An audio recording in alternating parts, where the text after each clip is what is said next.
Welcome to the Winning with Shopify podcast. This is the podcast to help you scale your Shopify store into a money-making machine. This episode is brought to you by Shipsalot. Shipsalot is an e-commerce fulfillment company based in the U.S. that works with a limited number of high-volume Shopify brands. If you own a Shopify store and ship more than 500 orders per month, contact us via info@shipsalot.com for a free fulfillment assessment, which includes Shopify fulfillment troubleshooting, evaluating postage spend, and other important fulfillment pain points. Now, over to your host, Nick Truman.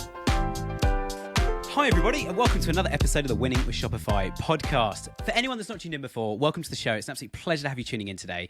If you haven't already hit that subscribe button and you've listened before, it's the first time on the show, please hit that button. That means you'll get notified every time we launch a new episode. We aim to launch every Friday. We miss probably 3 or 4 a year, and that's been a new record that we set last year that we're trying to beat this year as well. If you've been tuning in for a while, welcome back. Pleasure to have you tuning in, and we love you guys. Thank you so much for listening to the show. If you want to reach out, check out winningwithshopify.com. Fill out any of the forms on the website, send us a message, questions you want to ask, guests you want to get involved. If you're interested in sponsoring or coming on the show as a guest and telling us your story, then please reach out to us. We'd love to hear from you.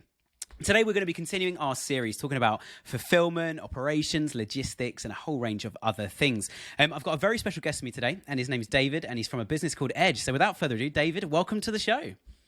Nice. Thank you, Nick. Thanks for having me on. I'm excited. Good stuff. Well, it's great to have you on the show. And as we ask all of our guests, why don't you give us a quick overview to yourself and a little bit about your background and a little bit about what Edge is as well? Yeah, so Edge is it's a clothing brand for men, but I guess the story behind it would be that about 6 years ago, I started a YouTube channel. It's primarily like self-improvement advice for men. Nice. And as that grew, maybe let's say 2 years in, we might have, I don't know, it grew quite quickly at first, maybe 500,000 subscribers after a couple of years. And the next part for that for me was I hadn't really monetized too much up front, but once we had some traction, it was okay. Now, how do we create products that will like serve this demographic Make it more of guys? Sustainable as well, I imagine. Yeah. So it's from two angles. One is like, how do we offer products to this audience that will help them? And Edge is, one of those, one of the main products. And the other thing is obviously, how do we monetize the content outside of simple like Google, YouTube revenue, which is, I mean, it's nice, but it's not gonna change anybody's life, I don't think, unless you're getting an insane amount of views. So Edge was the first physical product that we got into. And yeah, I mean, I'll let you take it from there so I don't go down a long rabbit hole. Now, let's go down that first rabbit hole. What does Edge sell then? So obviously you've got the channel about self-improvement for men, which I think is a really nice way of putting it as well. I've checked out some of your videos. And there's some slightly controversial things you talk about, which we'll come on to later, but also there's some really fundamental things and really useful things for guys. But what does Edge sell? Like, obviously it's a Shopify store. What products do you guys have on there? Yeah, so it's clothing for men. It started definitely as more like gym-focused clothing, so T-shirts, tank tops, shorts, joggers, and it's evolved a little bit to be a little bit more of like a crossover into streetwear. So like right now our best-selling items by far are joggers, and those are some of them maybe are a little bit more performance gym focused, or some of them are a bit maybe more to be worn outside of the gym. And we've gotten away a little bit from things like tank tops that haven't sold as well. I think those are just trends in the overall market. But we have our like core products, and then with each drop we try and release 1 or 2 new SKUs to see how they perform, and then slowly adapt from there. Nice. And was it predominantly just the success of YouTube and you almost as a face that then led to the store? Or actually did you guys from the get-go, did you start Google ads, Facebook ads, all the kind of standard marketing channels? No, I'd say the first we started the end of 2018, I think, was the first drop. So it's been, 3.5 years since then. I would say the first 2 years was definitely primarily just organic marketing through my YouTube, through my Instagram. We dabbled a bit with Facebook ads, but more the last year and a half, we've dived a lot more into paid customer acquisition than before that, just trying to make it more sustainable outside of my audience. So I don't always have the pressure that if I stop uploading someday that the business can live on. Yeah, definitely. And it's interesting as well, just thinking about that, because I know quite a few YouTubers, and I know they've launched their own clothing range, or they started their own travel company, and good things that are associated, but then they are almost like hooked. It's almost like heroin in a way. If you stop the YouTube side of stuff, then everything does fall. But yeah, it's good that you guys are obviously looking at that. And I guess the other thing as well is, I mean, certainly looking at other YouTubers and influencers and we also had somebody on saying they hate the term influencer, which I thought was quite interesting. But certainly people who do influence or content creators, you just need that one bit of bad press and you've now got a really difficult 6 months ahead of you, especially if you've hired staff and you've got people like Ships a Lot and other suppliers you need to pay. It can become a real strain, I'm sure. Yeah, and social media is a very competitive world, right? YouTube has gotten more and more competitive. They can adjust the algorithm. People's viewing habits can change. So I think if you're someone who's in the influencer game, we'll call it, because whether or not you like the term, it accurately describes what we're talking about. Yeah. I think that if you're in the game for a span of multiple years, the part of the longevity is kind of the riding the ups and the downs. It's never just going to be straight to the moon. Things change. Yeah, absolutely. And I remember, just on that point, for anyone that's listening and is really, really new to this, years ago, Facebook made a real change to their algorithm that it killed almost like the whole content creator market on Facebook. And it used to be that if you posted a Facebook video or a post on your Facebook page or your business profile or whatever it's called back in the day, it used to show to everybody. And then they changed the algorithm and it now only shows between sort of 5 and 9% was the latest statistic I saw. You have to pay to push it to your own followers. To which so many businesses were just sitting there going, why didn't we just get everyone subscribed to email when we could? Because email still goes into everybody's inbox, or better than that, SMS, which a lot of businesses are using now.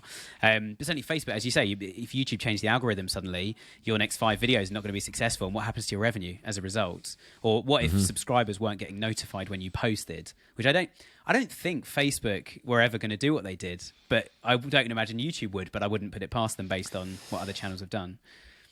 Yeah, I mean, you've seen Instagram do the same thing, where over the past year they moved away from photos and more to short videos and reels that vastly outperform in terms of reach. But in YouTube, you see the same thing. Maybe it's not as big of a structural change, but regardless of like the click-through rate of my videos, from time to time, like right now we're on an up wave where I can see like the day one impressions, the amount of people that YouTube gave the people a choice whether they want to click it or not can be significantly higher in a 24-hour period than maybe it was a few months ago. And that's not necessarily based only on the merit of the video, unfortunately. Yeah. And I guess a really good question, and we'll move into there's a couple other things I want to ask about before we get onto fulfillment, but when you talk about looking at views from the moment you post, is that YouTube analytics you use, or do you have a separate suite of tools? I know lots of brands want to get into YouTube, so. Yeah, I think the YouTube analytics are a lot more in-depth than what you find on Instagram, for example. Those are the two platforms I primarily use, so I can't talk too much outside of that, but you get a you can go pretty deep with the YouTube analytics, so I don't have to do anything beyond that. Yeah, nice. I remember using it really early on. I haven't touched it in the last couple of years, but certainly even early on, it would show you the difference between like where your video had been embedded on somebody's website. And I used to run a YouTube channel years ago. Because of my professional profile now, I've deleted everything, or unlisted everything. But I think the thing I used to love seeing is when somebody had grabbed my video and embedded it on their own blog to say like, I'm doing a restaurant review and this guy's been there, check out this video. And it wasn't just restaurants I was doing, but it was, there'd be times where I'd gone in the middle of a vlog or something, and they would then embed it, and it was amazing then seeing like there's now all these people viewing it, but on that platform, which is why I've got the views but not the likes and the comments, because there's no like and comment section when it's embedded, and seeing how it all works, it generally is a very good platform, I think. Yeah, no, they've done a lot of improvements, I think, over the years. Overall, I mean, you can fault anyone, but overall, I'm a big fan of YouTube. Yeah, nice, good stuff. And changing topics slightly, again, a couple other questions before we get in there. You work with your spouse at the moment, don't you? How do you find that? Because I know a lot of other people do as well, and there's mixed views I've heard. But... So I was telling you before, we've been married for 6 months now, and now before that, I guess we met about 7 years ago. And at first she was pursuing her own career. She got her master's in therapy, essentially, and then was working we were living in Texas at the time. She was working at a school as a school therapist. And this is actually right around the time I started Edge and the YouTube was picking up.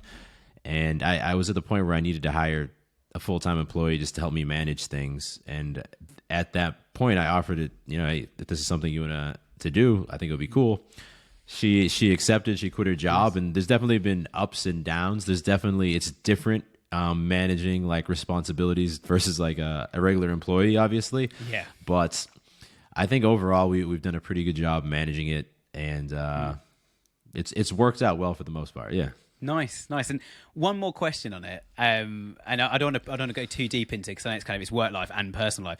But one of the questions: how do you guys then switch off at the end of the day? So like when it's dinner time and you're sitting down having dinner, are you guys pretty rigid in like we're not talking about work unless we're in the office, or has it just become part of everything? It's definitely part of everything, but at the same time, things that I've tried to transition certain responsibilities away from her that require like constant discussion through the use of, different agencies. Obviously, at the very beginning, we actually were packing and fulfilling orders ourselves out of a small apartment in Texas, but obviously through partners like Ships a Lot, but also, marketing partners, e-com partners, video editing partners, things like that, so that the type of workload that she has versus what I have don't necessarily require us to at least jointly putting out fires at night. Maybe I have to or something, but it's a little bit less friction on the relationship the way we've hopefully been able to manage things. Yeah. Good. And I mean, I know we have quite a few clients even here at my business where it's husband and wife that run it. And I love asking that question because everyone has a slightly different view. Some people are like, we just embrace it. It's just part of the family and everything now. And other people sort of say like, no, if we're in the office, it's work and we don't take anything personally. If we're out the office, we don't talk about work. And it's like, it's interesting seeing that different dynamic, I think.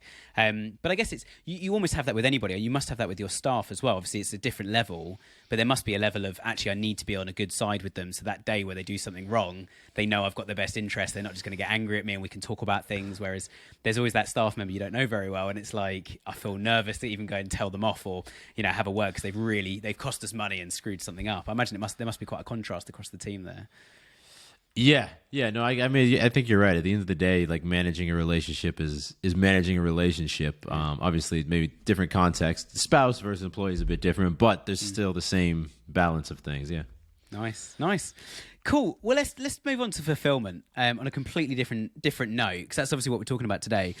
You mentioned you guys used to pack orders in Texas, and now you're obviously got Ships a Lot, and they do everything for you. And they've given me a couple of things we need to talk about that we heard from the last couple of weeks. We know they're passionate about SKUs and other stuff that we'll come on to. What's the journey been like, though? You mentioned packing orders. Was that the very first thing you did then? Was first drop? We pack them ourselves. We send them out ourselves.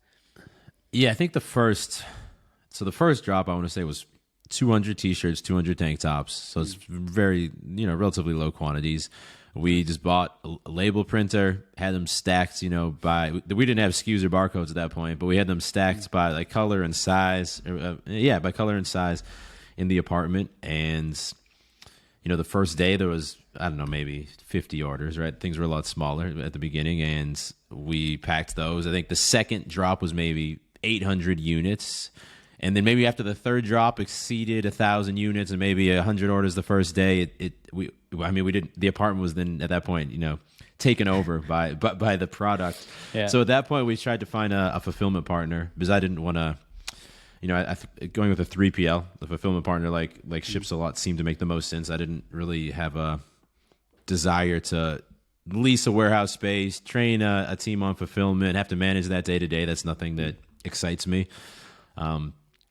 And we experimented or used one other fulfillment partner before Ships a Lot that I don't want to say it was a disaster, but there was certainly a lot of things that didn't go well, but it was a learning experience. So that after that, when I found several different options of 3PLs to use, I kind of knew or at least to some extent, I knew some initial questions to ask, how different things would be handled, how other things would be handled, what would happen if X goes wrong, what would happen if this gets lost.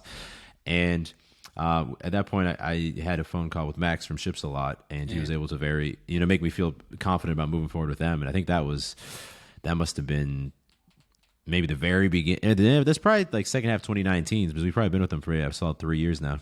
Nice.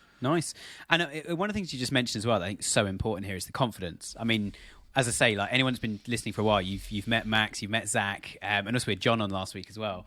But yeah, I mean, those guys, they're so passionate about it, and it's it's an odd thing to be passionate about. But when you're looking for a supplier, someone that's like, no, we live and breathe this. We need SKUs. We want to do this. We can help your business do this. That's so important, isn't it? Because that energy is ultimately what gets results, is the fact that they want to do this. This isn't something they're taking on because you just don't want to do it and no one wants to do it. It's like they're actually quite passionate about it. I imagine it must have made you feel a lot more comfortable and almost help that communication to onboard, to explain your requirements and know you're being listened to. Yeah, the fact that he was able just to kind of hop on a rather informal call at the beginning and talk through different scenarios versus some of the other people who I spoke to, they you have to talk to this person to figure this out, or maybe we can set up a call next week for this or that. And at the end of the day, if we're giving hundreds and hundreds of thousands of inventory that you're going to be responsible for, you want to feel obvious, like we're saying, you want to feel confident that it's going to be handled, not perfectly, right? Because we obviously at large scales of volumes, not everything's going to be perfect, but at least it's going to be handled almost perfectly. And when things go wrong, that you're able to work with them to kind of figure out the best solution. Yeah, definitely. And I mentioned already how passionate they are about SKUs, and you've already said that you used to do it in your apartment with no SKUs. What was the process like of getting SKUs? And I guess sort of sub-question, do you wish you had done that right at the start? Would that have made things easier? Yeah, so when we switched to using Ships a lot, we hadn't been using barcodes or SKUs, and and to be fair to the previous fulfillment people we worked with, that probably led to some of the issues we experienced. But Ships a lot, and Max specifically, who we worked mainly with, he helped us better understand the importance of SKUs and barcodes, and how that helps not just receiving the products, but more accurately fulfilling the orders, dealing with potential returns, things like that. So luckily it seems kind of intimidating at first, I think, right? It just seems like, wait, each product needs a SKU and a barcode. They both need to be unique, but they both kind of sound like it's the same thing. But like, why do I have to have both of them? Max was able to kind of talk us through these conversations and then help us, communicate with our supplier or manufacturer to make sure that was being done properly. Absolutely. And I guess a really important question as well is, we spoke with them about inventory sizes and SKU numbers. And obviously, if you've got 5 SKUs, it's quite simple. If you've got 500,000, much more complicated. How many SKUs do you guys have at the moment? And like, is that increasing? Has it been growing? Has that been a problem? I don't know the exact number. So we, like I said, for a while, we each drop. So right now we probably have 6, and I call them drops. So at this point, they're kind of like restock / drops, right? Okay. But that's like bigger points of promotion through like the YouTube channel, for example, right? You can kind of focus it into like a bigger promotion event. So it's not each video. It sounds like the same thing over and over, right? It's more that you can create a little bit of hype, usually push, gain more new customers all at once. But at first, each drop was all new SKUs, right? We just were constantly designing new things. And a part of that, I think, was also us learning as clothing designers and sourcing the right materials, finding the right size charts, making sure that the supply chain and the quality of product was good. But obviously, it got to a point where you have certain SKUs, like I mentioned, our joggers, for example, that sell really well. So the library of SKUs right now doesn't expand as rapidly. But let's say for an example, since you are asking about the volume of SKUs, let's say we have 5 new items we're dropping, and each of those is in 4 sizes each, but each of those has a multitude of colorways, right? So if there's really, let's say 15 new items, because a black t-shirt and a white t-shirt are essentially different items, and then each of those has 4 sizes, well, that's 60 SKUs, would be an example maybe of around how much we'd have 6 times per year. Now there's more overlap, right? It's not 60 new ones, and maybe 40 old ones and 20 new ones or something like that. So I don't know what the total number is, but it's grown, but the rate of growth has slowed down for sure. Nice. And I guess it's easier as well from a business. I mean, as a business owner myself, you almost wish if I just the same coming in, the same going out, I just keep doing that for a few years and retire. But that's not what happens. Like, things go out of fashion, they go out of style. And I guess a really important thing to ask you about as well, before we come back to kind of, how do you decide what to sell, is how do you work with suppliers? How do you find a good manufacturer? Do you manufacture yourself? I mean, based on what you said about warehouse and wanting to use Ships a lot, I assume you guys have someone that makes them, but to your spec. Yeah. So obviously, like, Alibaba is a pretty common way to find overseas manufacturers, and that's similarly to having to bounce around between a few 3PLs before we found someone we trusted with the fulfillment. It was a similar experience for me there, where we had different I think at Alibaba, you don't even directly link really with the warehouse. You kind of find a consultant who then source. Yeah, it's an agent who kind of sources from different warehouses. So we had to, do a few different drops with several different agents, we'll call them, but people we met through Alibaba until we found someone who spoke great English. That's kind of one of the challenges you get when you manufacture overseas. But also B was willing to work past. Because there's always some production errors, especially with clothing, where like if this neck was produced 2 centimeters too large in the width, all of a sudden now it's not the intended fit. From time to time that can happen. Then if you have 3,000 joggers that there's kind of a production error. How do we deal with that? So that was a similar kind of like trial and error at smaller quantities. Experience until we found someone that again we could have confidence in that they'll be able to deal with this well, and if things go wrong, we can kind of find a plan B. Yeah, and I think the salespeople, and we were calling them agents, consultants, they are salespeople as well on Alibaba. They're so persistent, aren't they? I mean, I used to run a Shopify store ages ago back when I had my own YouTube channel as well, and I think, unlike you, I decided to go back into kind of, let's have clients and run an agency as opposed to doing the other side. So yeah, hats off to you, absolutely. But I remember on Alibaba, there was just almost, if you said to someone like, look, we are interested, can you send your catalogue? Which is like, I just want to see your catalogue right now. What do you make? What can you make? How adjustable are these things? Here are my 10 questions. You get sort of 3 or 4 emails literally a day. If they, back when I was doing it as well, where everyone was using Skype. So they would like add you on Skype, you'd have a quick chat. And I think, as you say, just the communication, understanding the English of, I think I underestimated that the first time I ordered anything from Alibaba. And it was like, I spent a few £1,000s ordering some sunglasses and the English wasn't great. And the logo came back and it was on its side. And I was like, it's an S. It's just an S in a circle. Needs to be the right way up. See, and I'm sure you've had issues like that before. It's like, I just need someone that I can talk to on the phone. We agree what's going to happen, and they send me it in writing to confirm. So, like, we have a chat. You write it all down. You feed back to me what you think I want, and then, we'll do it. But I'm sure you've had issues. I mean, you mentioned about the neck size and stuff like that as well. So was your strategy then just like, let's do it at a small level and try and find the right people by doing little drops, and then we'll do a big one once we're happy? Well, I'll be honest. The smaller drops at first was more for me just dipping my toes into a new business, right, and seeing how far it could grow organically. So that was more the idea behind starting small. Oh, we sold this one out. All right, let's double it for the next one. Oh, we sold this one out. Let's double it for the next one. And then eventually got to a point where we doubled it. It's like, we got a lot of inventory on our hands, so let's now we got to get into a little bit more like the analytics of which products are selling better than others, rather than just releasing what I personally think is cool.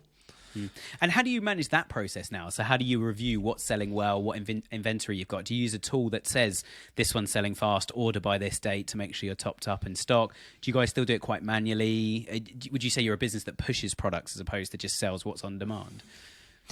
Yeah, I would say that it's a combination still. With the new designs, it's still myself and Julia, my wife, kind of monitor trends, and then we'll see what makes sense to release as a new item at a smaller quantity at first to test.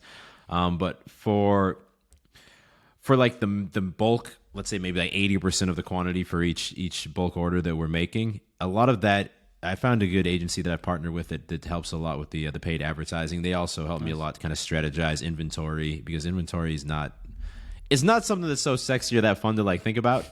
But obviously it's kind of like the core of a business when you get to something like clothing. So they've helped a lot in terms of analyzing, how much does it make sense to order of our best-selling jogger, for example, based on the velocity of sales a few weeks after the drop, when now it's all paid ads or recurring customers rather than, the organic flood at the beginning. Yeah, absolutely. And you've just very lightly tiptoed around quite a big topic. And you talked about inventory. What do you do with dead stock? In stock, obviously it's not a living thing, but you know what I mean? When you've got products that just no one's buying, you can't sell it. How do you shift that stuff?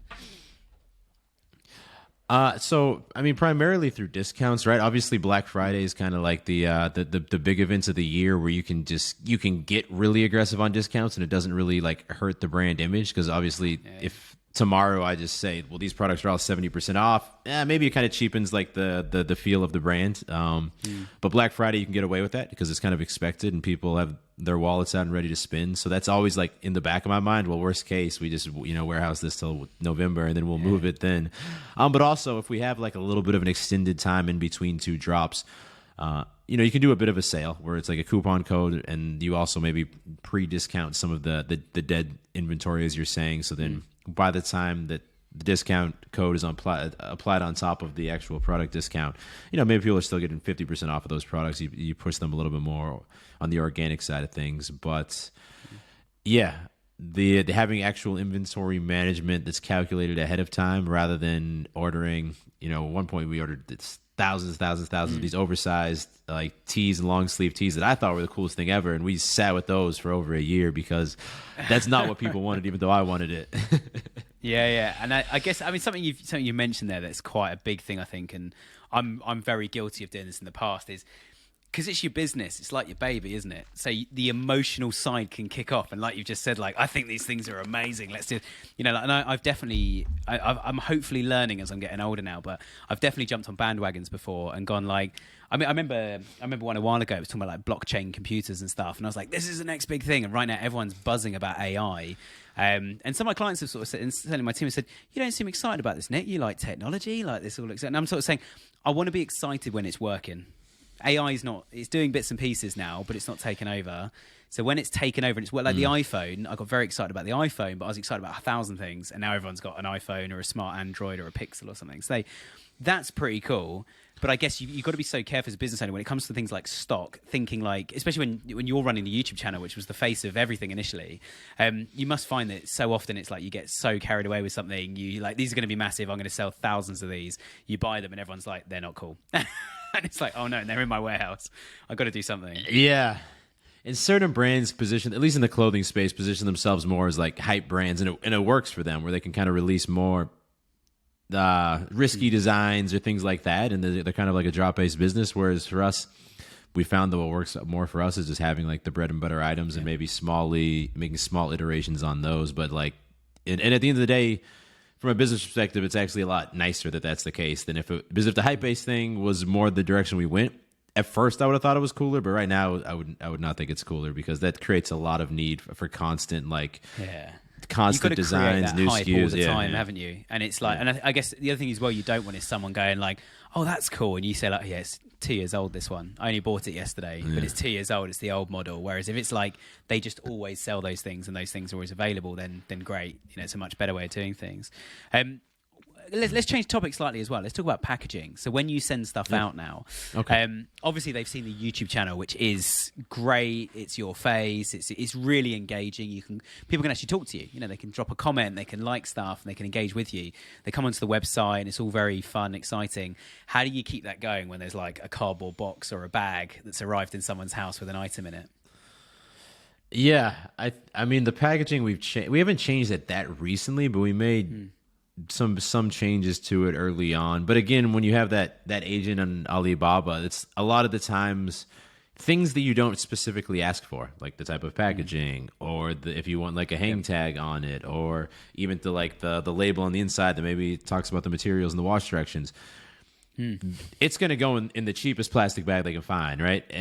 So there's just the certain things that you think about that over time, obviously when someone receives the order, you want that to be kind of like a spike of dopamine, like a good moment that they want to look forward to receiving it again. So, we've leveled up the packaging a little bit over the years to the point where it looks cool, but also it's functional in terms of it's like a Ziploc. So like you're not ripping it to open it. It doesn't get super wrinkled super easily in the case that someone returns something. And obviously you want to be able to, even if the clothing's fine, you don't want the packaging to look like it was thrown through ran over by your car 4 times, right? But sometimes the packaging just really holds the wrinkles too much. Yeah, absolutely. And I think that there is a lot to be said about that as well. And the first brand that springs to mind, I hate using this example because everyone uses it, is Apple. How exciting is it when you get a new laptop or a new phone? And let's be honest, they've not changed in a long time. The iPhone has got better camera, better battery, but you don't notice because it's doing more.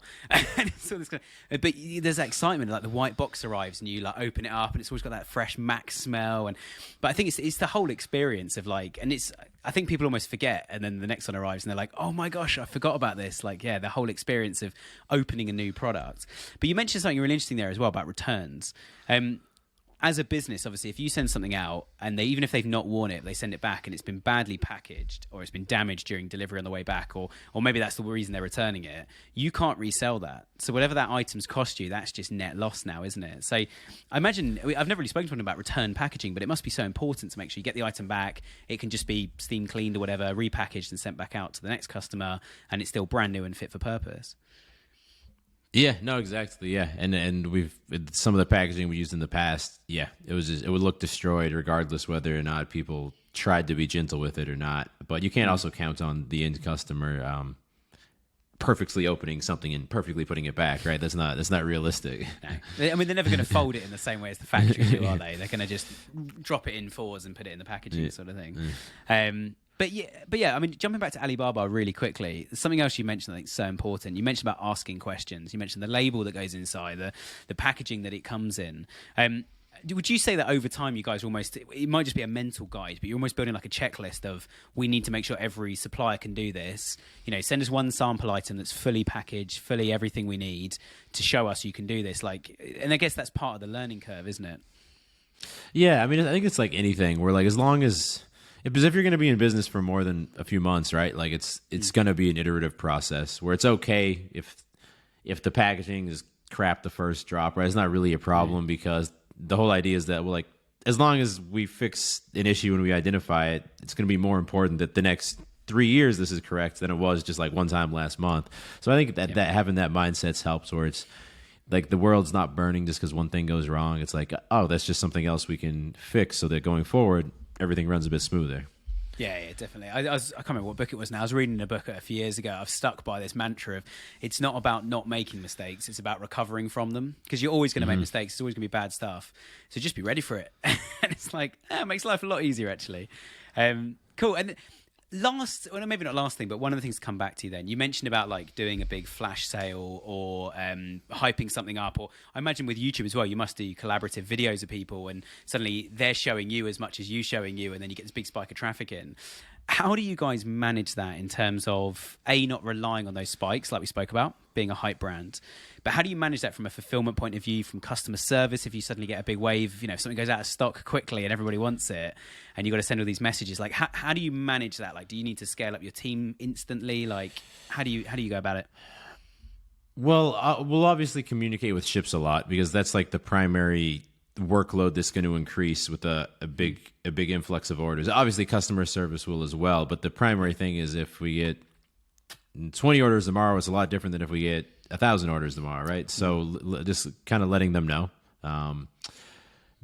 But other than that, I mean, obviously letting the team know as well, right? Some of it's just going to be letting our girl who does the customer service know, hey, today just be like, extra attentive to the emails because there's going to be people who place an order who, hey, I got to change my address or something small like that. But luckily, I don't think we've had any disasters because of a large volume of orders in one day. It's all, and I think the one benefit you have if there is people expect the hype or like, oh, it's a big drop.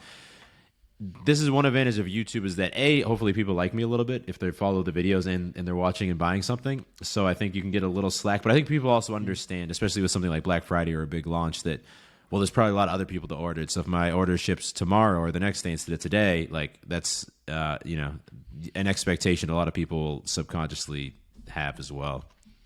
Yeah, definitely. And I guess another thing, I don't know if you've ever done this, but I've certainly spoken to kind of founders that are very front facing with their businesses. Sometimes they actually go into customer service and start sending some of the messages, or even customer service just put their name at the end saying, hey, thanks so much for ordering from the store. We are overwhelmed with orders. So I wanted to personally send you a message saying, I'm really sorry, there's probably going to be an extra 2 or 3 day delay on delivery. Have you got involved in that sort of stuff before, or even sending out the odd tweet, Instagram post, just saying, sorry, the warehouse is rammed, like this is so popular we weren't expecting it? Or yeah, no, we've definitely had to do that a couple times. I think maybe last Black Friday as well as one other drop where just things arrived the last minute to the warehouse, and then obviously if it's a big order coming in, the Ships a Lot team, they're not just going to instantly receive it, right? They also have to go through their process. So if something arrives last minute and then the next day a huge influx of orders come, well, they maybe don't start shipping them until the following day, which is not ideal, right? You never want that to be the case. But if you have a big a big launch plan that a lot has been spent and invested into marketing. In those cases, a couple times, I've had to put out just mention on YouTube, mention on Instagram, send out a more personal email that, hey, don't worry, your order's gonna be fulfilled soon. Just like thank you for being patient as we deal with this not ideal situation. Yeah, definitely. We've done quite a few series over the years with Bright Pearl, who's one of our previous sponsors and partners in the podcast. And those guys, they deal with the delivery information, text messaging, etc. So they you can almost like create sequences there. I don't know what sort of size you guys are at the moment, but there's certainly sequences that people can create as they scale to then say, okay, if we say same day dispatch before X hour, that's the rule built into Bright Pearl. If that doesn't happen, then a text message goes out just saying, look, there's been a delay in your order, but we reckon the delay is only 24 hours. So we do apologize. We're going to refund the delivery, and it automatically creates a refund, does all of it for you. You don't even know it's happened. You've just sort of built the sequence up front. But I think that's great, but that's nowhere near as good as someone like yourself who people know your name. They associate you with Edge, and actually you sending out a message and almost like the language you just used, like, hey, not to worry.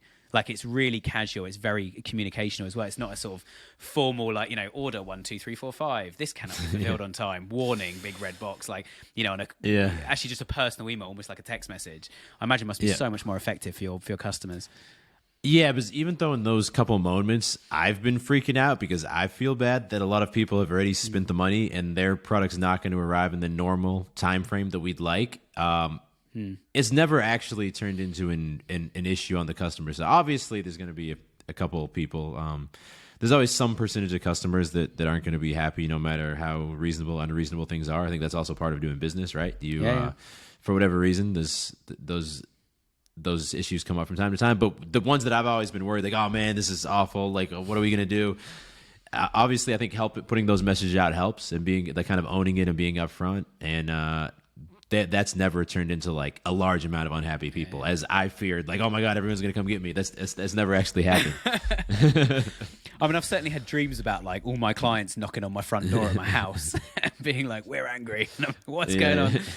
Fortunately, less of them as I've got older, and I guess it's experience. You realise, like you say, you learn that these things aren't going to happen. That actually it is okay. And I think the control side of things, like you said, is really important. I think we've all got, I mean, you can probably think of 3 now, as I can as well, if I just said that there's probably things in your business that you feel like you don't have control over and you need to get control over, but you don't know how to, or you just don't want to look at them. It's like they're in the closet, don't open that door. But I think it's owning those problems, I think, is really key. And talking to your team as well, and just saying, guys, where is, like, I'm not angry, I just want to find a solution. Like, I don't care who's messed up. Like, how do we fix this? What do we need to do? How do we put the customers first is always the thing. How do we sort them out, make sure they're okay? How do we get this stuff out the door? I imagine must be good. And I guess we're not talking about hiring today. We could probably do a whole another hour on it, but I imagine you must think about that when you are hiring and when you're sort of leading and managing the team. It's making sure you've got the right people in the right positions that are resilient, that are going to be open and forthcoming with, here's a problem, here's what I think the solution should be. No, I think obviously there's, like you said, there's a lot that goes into finding the right people to work with and to hire, but a level of people being able to stay calm and like understand what the main objective of things are is obviously like a top priority. Yeah, absolutely. And I mean, it goes without saying as well, these are all great problems. A lot of businesses are desperately chasing the next order. So sometimes when things are flooded as well, I think a quick reminder that like, this is a good problem. We've got too many orders to fulfill. I'd much rather that we can deal with that. What we struggle to deal with, or is much harder to deal with, is we don't have any orders, or we don't have enough orders coming through. So yeah, definitely a good problem. Final point then, let's bring things into land on this. And it's quite a big question. Based on everything you've learned so far, working with YouTube, working with Shopify, running the business, where are things going now? Like, what are you planning to do? What do you aspire to do? What are some of the things that somebody who's aspiring to get into your position then needs to be thinking about next? Yeah, so my mindset with this always kind of has been like, if I can just do what I'm doing now, but I say I am, but at this point it's not as bigger than me, right? If we can just do what we're doing now, but just do it at like a little bit bigger level in the next 6 months or the next year, then I'm very happy. So that, I mean, with the clothing brand, obviously, if we can have, more new customers, more returning customers, like that means that more and more people are happy with the clothes and they're coming back to get it. I don't ever try and like be like, oh, and actually this year I think we are actually up 100% in sales year over year, which is great. And a lot of that's just from No, thank you. A lot of that is just from inventory management of focusing more on the joggers than the other products. But by the same token, I try and apply that same mindset also, to YouTube or some of the other businesses that we're involved in. If we can just incrementally improve, even if it's just a couple percentage, year over year, month over month, then things are going in the right direction. Because I think it can be very, if you. Not that it's bad to set big goals. I think it's great. But if you create an expectation of we need to be doing this at 4x next year, what we're doing this year, we need to be doing this 5x, it can put a lot of, at least for me, it can put a lot of pressure on myself. Maybe I'm not working as efficiently. And the small wins always stack up, right? So I just try to focus on how do we do things just a little bit better. Yeah, absolutely. And I have to say, I completely subscribe to that same mindset. I used to spend hours on it was Excel. Nowadays it's Google Sheets, but Excel, just making a business plan month by month. If we sign 3 new clients a month or 20 new customers a day or whatever, like this is where we were going to be. And then someone challenges you and says, okay, you get 1 new client or you get 2 new customers a day at the moment. How are you going to get to that? And you're like, oh, I don't know. And it's like, why that target? Well, I just need a target. I think almost the sort of, I guess, as you say, there's that expectation where you build a too big a target and it puts pressure on everybody. There's also the flip side of going, okay, we wanted to grow by 5x this year and we've hit that. Everyone just kind of stops. Well, we've done it. Let's wait. We've got 8 months left. Let's just do nothing. And it's like, no, we could have had more. We could have grown more. We could have developed more. Or actually, we could have grown a bit slower and a bit more gradually, which would have been better for us. So I love your thing about focusing on small wins. I guess you still got the North Star, which is we want to keep growing, want to keep developing this thing and learning more, giving better experiences to our customers. But I think having those incremental wins of like every day, if we improve one thing, what have we done today is cool. And over the years, I think you realize that if you just make small, and maybe and obviously there are people who have maybe significantly faster success, right? Or they build their business to a significantly bigger level. And maybe there are better ways of doing it. But that's kind of my personal philosophy is that I know I also trust now that if we make small optimizations or we realize there's some like continual waste, maybe it's with, I don't know, fulfillment or the email marketing for returning customers not being as optimized as it is. You also kind of know that, hey, as long as we're like, even if it's things that don't directly lead to tomorrow us making more money, as long as we're like kind of identifying small things and maybe you're doing some A/B testing on this or, you're implementing this here that we didn't have before or stopping doing this that's not working anymore. That stuff compounds, week over week, month over month. And then, if you do things better, usually the outcome starts to be better as well.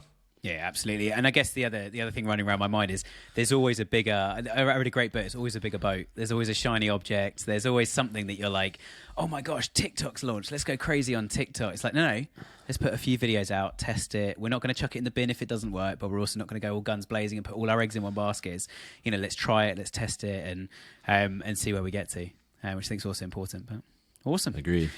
Well, look, if anyone's listening to this going, all right, David, I've heard enough. Like, I want to see your store. I want to check out your YouTube channel. I want to see what's going on. How can they reach out to you? Like, what are their various web addresses or handles? Yeah, so my handle is HowToBeast. That's on YouTube. That's on Instagram. So it's spelt out. So HOW space TO space Beast. That's going to be YouTube, Instagram primarily. EdgeLifestyle.com is the clothing brand. That's what we've been talking about. But that's the main spots. Lovely stuff. Well, look, David, I really appreciate your time. Thank you so much for joining us today. Thank you for having me, Nick. I appreciate it, man. Awesome. And for everybody else listening at home, back again next week. And we, depending on which week this goes out, we might have a new topic. So find out depending on when we've posted this particular episode. But thanks for tuning in. Hit the subscribe button if you haven't already. And we look forward to having you with us again next week. Thanks for tuning in.